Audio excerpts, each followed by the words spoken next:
बंदियाल बाजवा साहब को दोनों को कतारों में खड़ा होना चाहिए। दोनों को होना चाहिए। बैरिस्टर साहब, आपने कासिम सोनी साहब वाले केस के बारे में जो बात इंकशाफ किया तो उसमें चीफ जस्टिस उमता बंदियाल भी इस साजिश का हिस्सा थे और उन्होंने कासिम सोनी की रोलिंग और उसकी अदालत में उसको खत्म किया।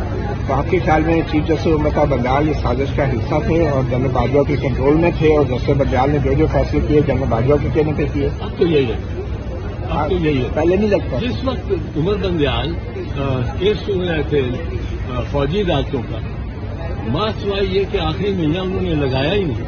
वो ऑब्जर्वेशन जो देते थे उससे तो बड़ा इनकरेज होते थे, वो देते थे। उन्होंने जो कहा कई मरतबा का कि फौजी अदालत ने किस सिविलियन को। तो आपको पता नहीं चला जैसे बंदियाल का वक्त नहीं। अब जब के पता चल गया तो आपके ख्याल में जैसे बंदियाल के खिलाफ क्या कार्रवाई होनी चाहिए? जस्टिस बंदियाल के खिलाफ अब जो होगी सो हो गया होनी चाहिए।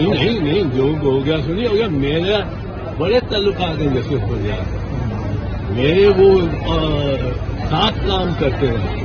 I have great sort of love and affection for him, but this thing जो गलत करता है मैं उसको नहीं। तो बंदियाल बाजवा साहब को दोनों को कतारों में खड़ा होना चाहिए। यार दोनों को होना चाहिए, कतारे में खड़ा होना चाहिए बाजवा। क्या तुम मेरे से नफी लोग हैं? आज की सुप्रीम कोर्ट की आज की चीज बहुत